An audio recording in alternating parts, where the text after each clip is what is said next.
we're going to start a new project. We're going to attempt to make a brass bushing for Marlene's Cub Cadet tractor. Right now it comes with some kind of soft steel iron insert, bushing insert there for the steering column, and it doesn't take it long to wear out. You can see from this old one that it's torn up pretty good. When that happens, then the pinion gear won't engage and the steering won't steer, which is not a good thing. So I've already put in a new one so she can keep working there, but I'm going to make one out of a brass aluminum material. It ought to be a lot better for a bushing, considering that it's got some load on the side. It's kind of like a thrust bearing, but this really isn't a bearing, it's a bushing, and not actually designed to take loads on the sides to that extent. But we're going to use a little different material and try that. This fits in a plate, and I'll show you that in a second. This is a 7/8 nut part there that we probably could have made this thing from a 7/8 nut and just bored out the inside, but I don't know if you can get such a thing in a brass nut or not. We're going to do the whole works here. We could use the practice anyway. And I'm going to make a test copy out of this piece of aluminum. Now I've laid out what I have to do here on the, I doubt if you can see it on the sketch pad here, but I measured it with calipers, and I found that this is 1.125 inches total across the washer part there, flat part. Of course, the 7/8 nut, six-sided hexagonal nut there, and the center hole is 5/8 of an inch, or 0.625. And at 7/8 here we got 0.825, or 825 thousandths, 10 thousandths of an inch, thousandths of an inch, sorry, 875 thousandths. So those are basically the measurements.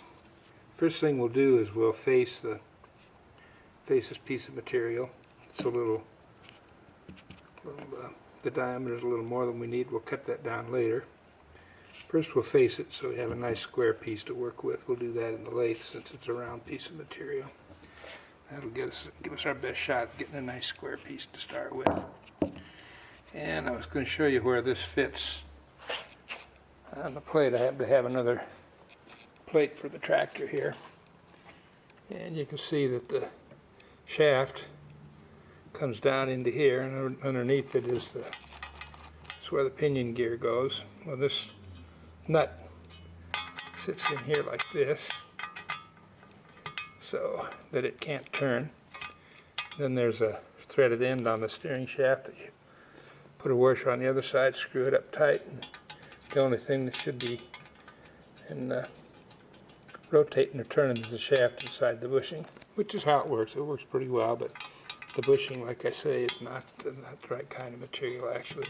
It'd be much better if we had a ball bearing in here, but we'll go with this. It's original design, and we're kind of looking for a project here to sharpen our skills on the machine tools. All right, we'll set up now to face our blank that we got from speedymetals.com. If you ever need to buy any stock metal, that's a good place to get it. Any size you want. They'll ship it to you, and they're fast, as per their name, speedymetals.com.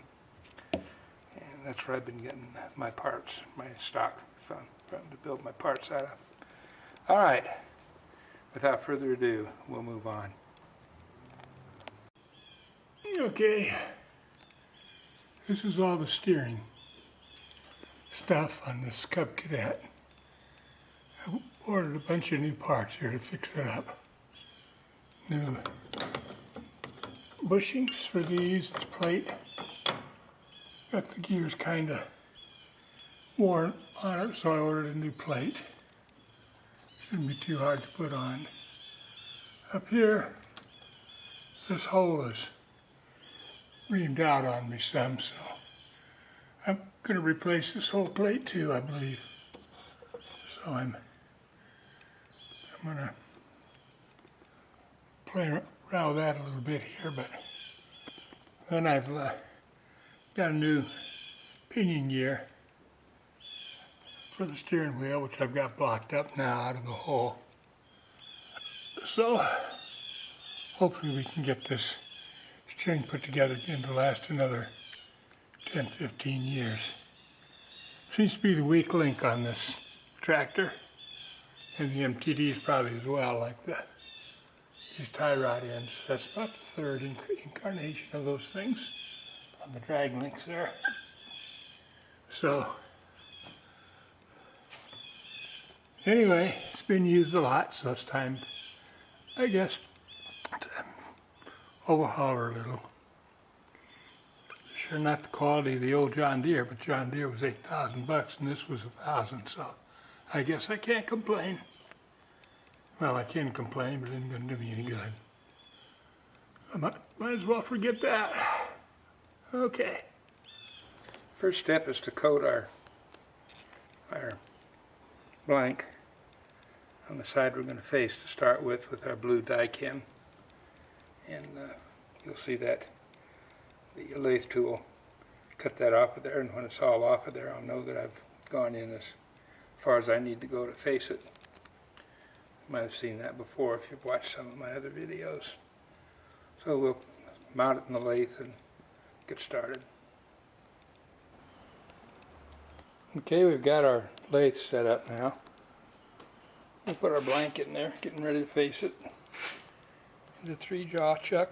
Jaw is reversed, so we've got a little bit more width there. It's a pretty big piece of metal at a 1.25 inches or whatever it is, 1.5 inches. It's a little bit more diameter than we have, than we need in the final piece. But that's okay, we can trim it right down on the lathe, no problem at all. I put a little scribe mark on there in toward the center. That'll give me a start, so I'll go ahead and fire up the lathe now and do my facing cuts. On the first cut here, we'll take about 5 thousandths of an inch. 1, 2, 3, 4, 5. Just about all we need. That's a pretty good cut on that.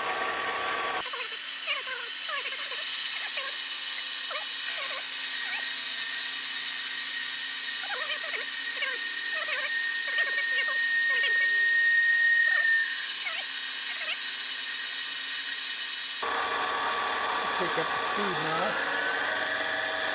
We're in 1,000. Another 1,000th of an inch.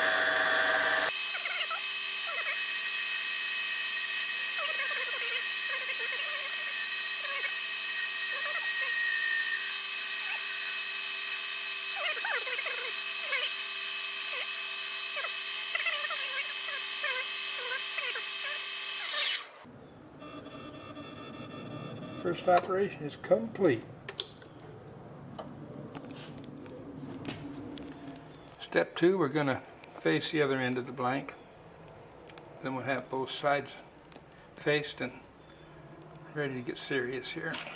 The real machining. Alright. Now I have a beautifully faced blank. I'm ready to start to work on that.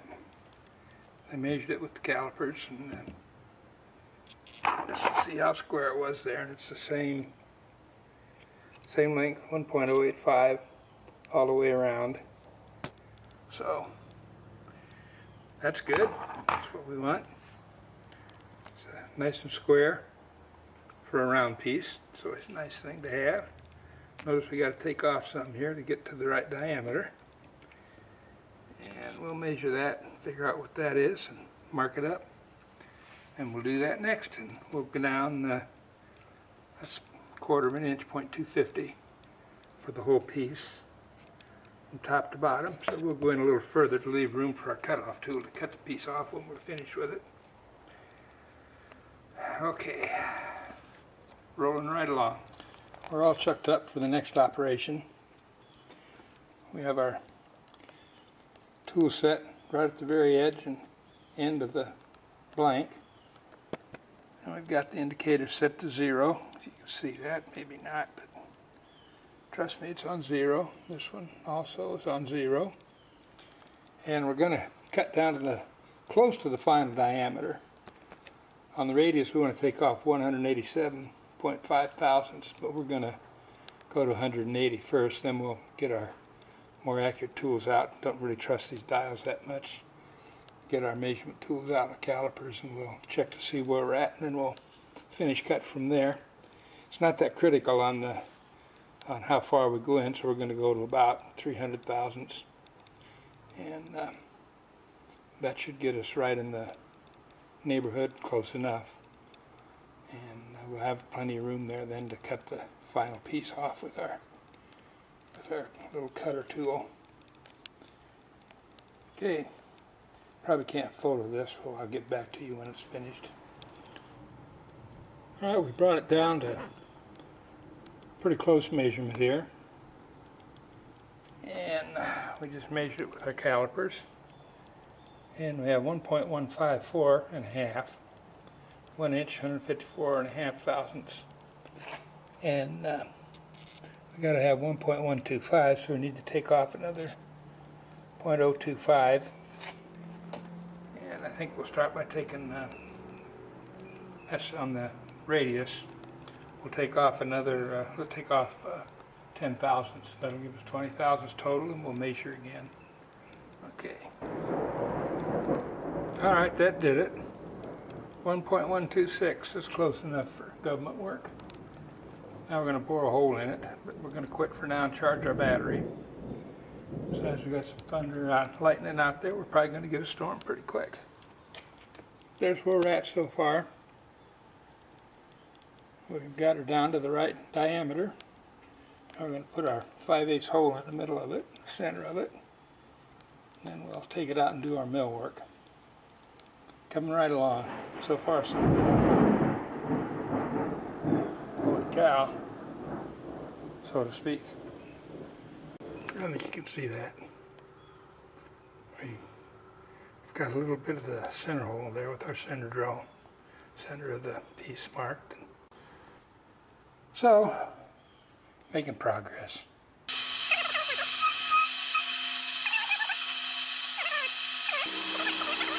Here's our first hole drilled. We'll shine light through the spindle back here. You can see it's coming out. We'll bored her all the way through, or drilled it all the way through.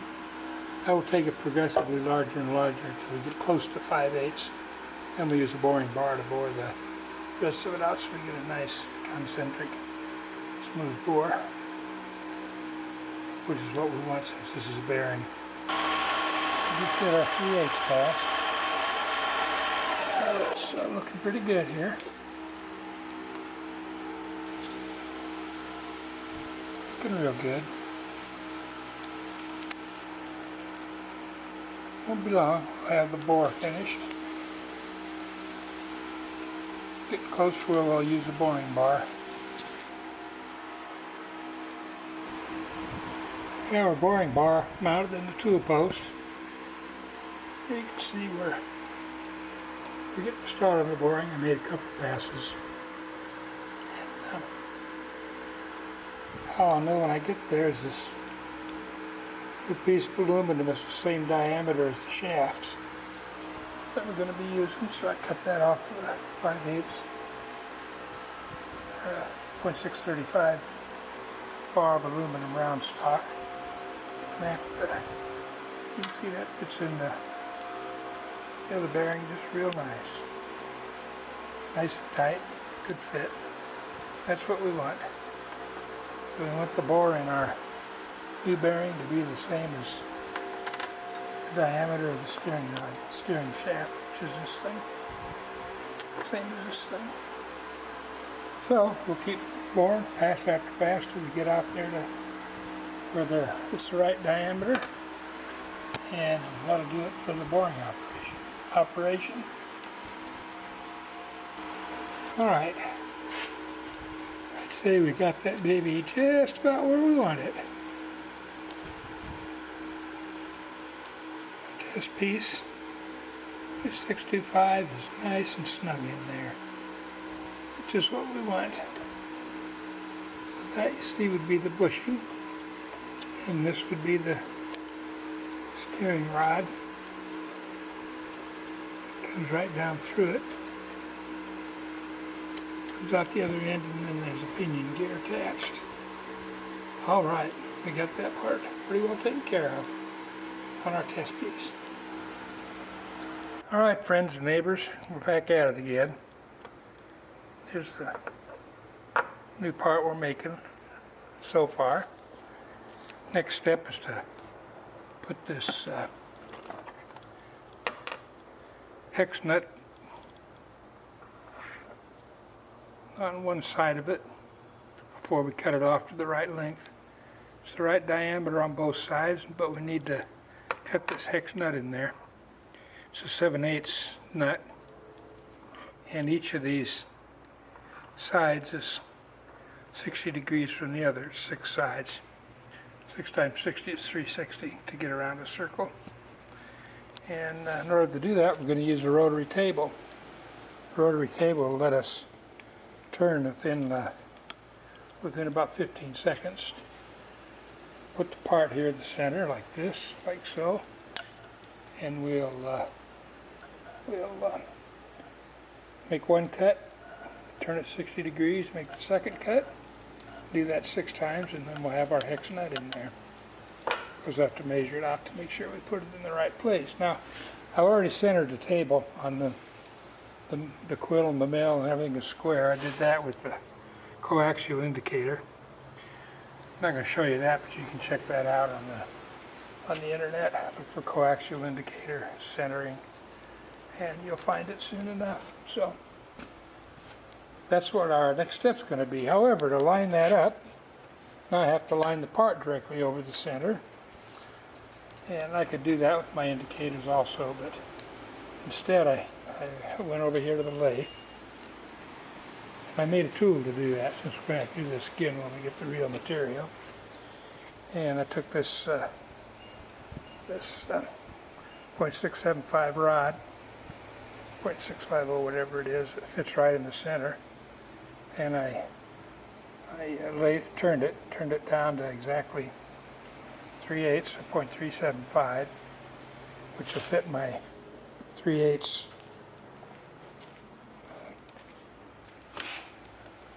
fitting in my end mill. Then I can bring that down into my piece, and I'll have it perfectly centered. I'll show you that next. There we go. We have the tool mounted in our collet. The next step is to line the piece up, bring it down so the tool just fits inside, like so. Now the piece is perfectly centered. The table's centered, the piece is centered, and I'll clamp it down. We'll be ready to mill it. And we should be able to get this pretty exact. Close enough for government work, I always say.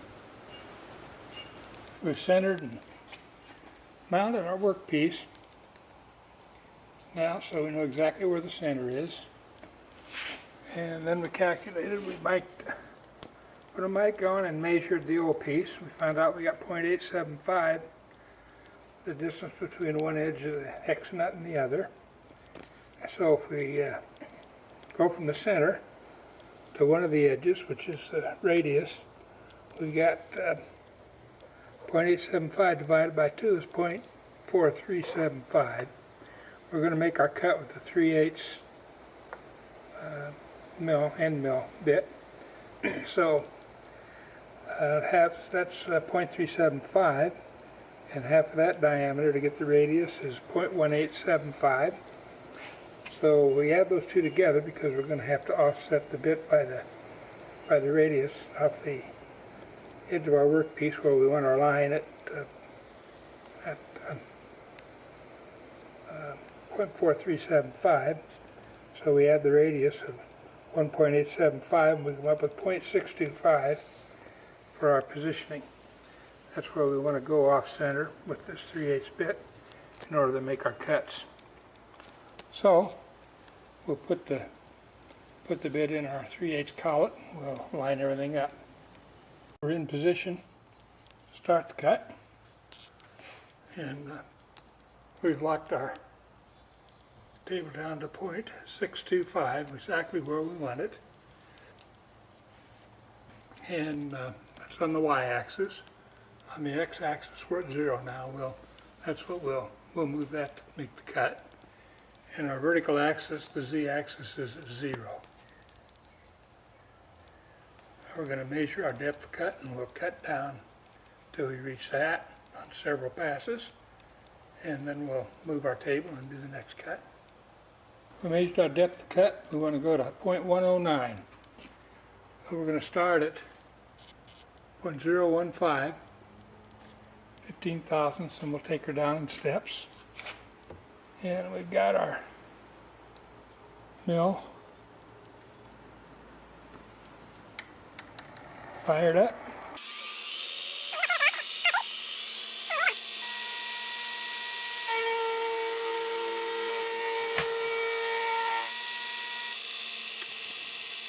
There we have cut 1 of our hex nut. So we'll take that on down and finish that cut, and move 60 degrees on the table to the second one. Here we have our final 6 cuts. So we formed our hex nut in there, 7/8. We made it just a hair oversized, and we'll file the rest of it down while fitting it in our plate to make sure that it fits right. That takes care of that part of it, and then we'll cut it off so it's the right thickness. Here's our pattern nut right here. You can see we have to use our cutoff tool to cut this one off to the proper thickness, and we've done our test part, so we can, if that looks really good, which I think it will, we can order our brass stock from speedymetals.com. Probably get about 24 inches of it, and I always order about $100 worth of stock from them, so I'll get some other stock too, maybe some Delron and perhaps some steel. Here's some of the previous stock that we've got from speedymetals.com. These little cylinders come in handy for making all sorts of things. Wheels, gears, although I don't make gears out of aluminum unless they're test cases like we're doing now. Different diameters to make different things, and a lot of round bar stock, and some flat stock for bases and that sort of thing when I'm building steam engines. A little copper and some brass and plastic Delron type things here. So that's what that is. This is miscellaneous stock, pieces and parts salvaged over the years off of other equipment. Some that's left over from other projects. A lot of aluminum angle. Got plenty of that. Got that locally. But whenever I take anything apart, I salvage and scrounge what I can. Never know when it's going to come in handy. No siree. This is some longer flat and bar stock, including some rebar and a lot of iron, different diameters, angle iron, threaded rod. I use that sometimes for special kinds of projects. Comes in pretty handy. Here's a thicker piece. Already got that set up to use it for something. I don't remember what. It's got a block on the other end. You need a lot of raw material to make things. So whenever you take anything apart, don't throw the pieces away. Hang on to them. Something for your kids to worry about after you're gone. That's how that works. After a little cleanup filing, here we have our new piece about to be cut out of this blank piece of stock. We've got our 7/8 hex nut in there. Here it is compared to our original part that we used as a pattern. And just to make sure it's the right size, let's take our 7/8 wrench, lay it on there. If we can do this with one hand. Okay, there it is. It's about a perfect fit. All right. Now we'll see how it fits in the final location, which is where the steering gear mounting plate is in the tractor. I happen to have a spare one of those mounting plates, so we'll see how it fits. Here's the faceplate, the base plate, where this part fits with the hex nut side down. And this is our pattern part. Slip him in there.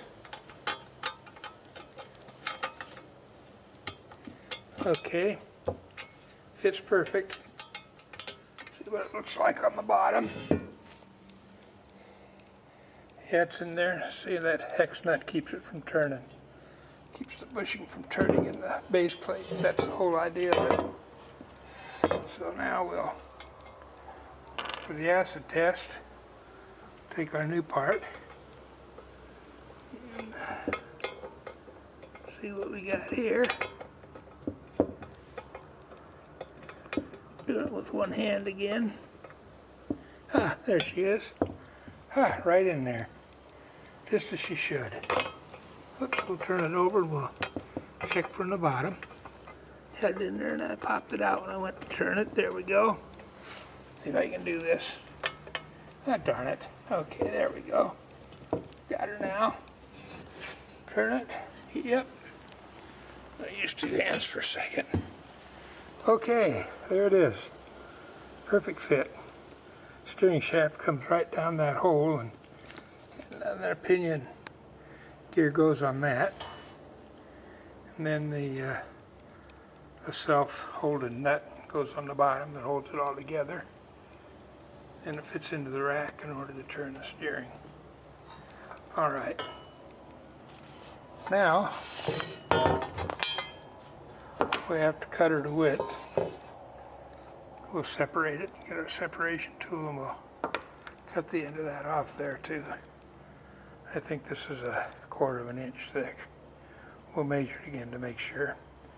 And we'll cut it off over in the lathe, and we should have our new piece. The test new piece. That aluminum's not good bushing material, but at least we got the exercise of building it, so we know we can build a good one. Out of bronze aluminum alloy. Okay. All right, we're set up to cut her to the right thickness, and I've got the cutoff tool loaded and locked down. Carriages are locked, and we're ready to cut it off at exactly 2.35 or 0.0235. Sorry. It wasn't quite 250. It was 235 when I measured it. So we'll cut the new piece to be exactly the same width as the old one. And we got the cutoff tool mounted. We keep that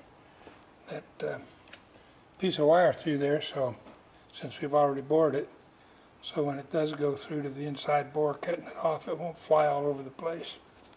All right, we'll cut her off now, and then we'll be back. I'd say we had a fairly successful project there. Here's our new part, or the test new part.